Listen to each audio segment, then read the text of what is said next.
You have known each other from the very first glance of acquaintance to this point of commitment.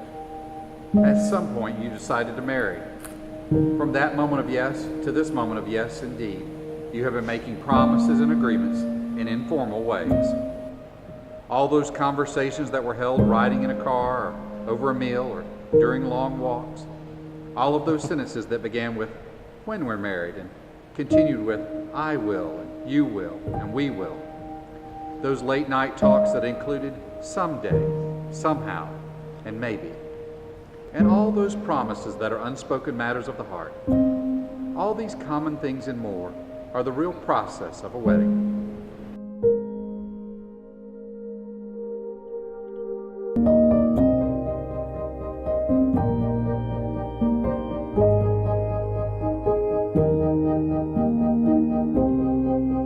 The symbolic vows you're about to make are a way of saying to one another, you know all those things that we promised and hoped and dreamed? Well, I meant every word of it.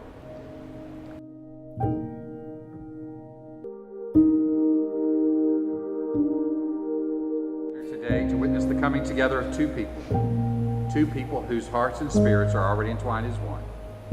In fact, those of you who know Sarah and Zach best can attest to their love for one another and to the blended hopes, dreams, and goals that they share. When such a bond exists of this magnitude, it is only appropriate that we have an open and public demonstration of their love, such as this wedding ceremony.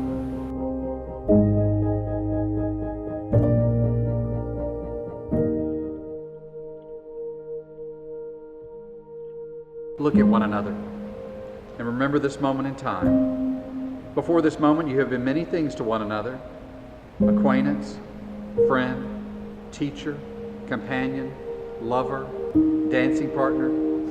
For you have learned much from each other in these past few years.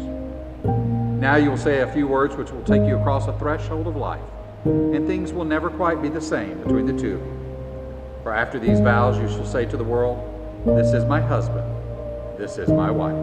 Do you, Zach, knowing of this woman's love for you and returning it, realizing her strengths and learning from them, recognizing her weaknesses and accepting them, take Sarah to be your lawfully wedded wife? I do. Do you, Sarah, knowing of this man's love for you and returning it, realizing his strengths and learning from them, recognizing his weaknesses and accepting them, take Zach to be your lawfully wedded husband? I do.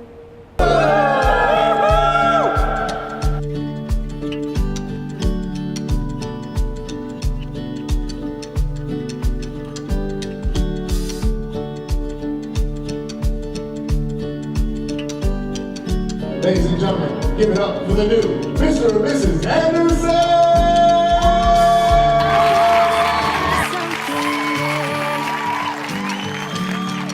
Than anything I've ever known.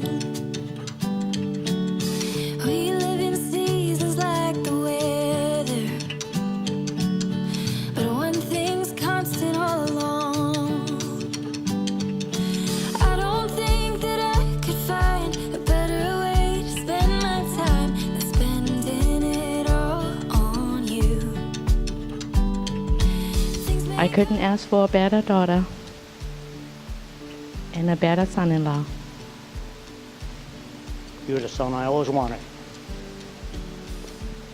I can see that you make Sarah very happy, and that makes me happy. To both of you, I want to say that now it's your turn to create your own memories. Everything they said about her, I have to say, I love that, and I love you, and I'm so happy that you're joining our family. This guy here, he didn't know when he wanted to show up into this world. That is a fact.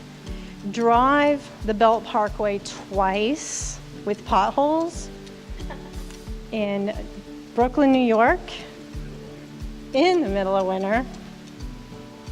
But he did show up, and I am so happy that he did.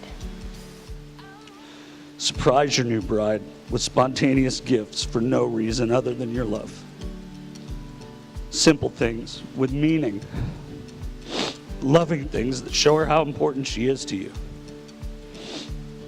Sometimes it was hard for a 16-year-old and a 10-year-old to relate. We would drive each other crazy, pull each other's hair, slap the crap out of each other,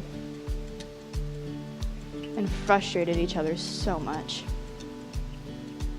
I look at her now, and I thought, holy crap, here we are. I'm in awe of the woman you have become.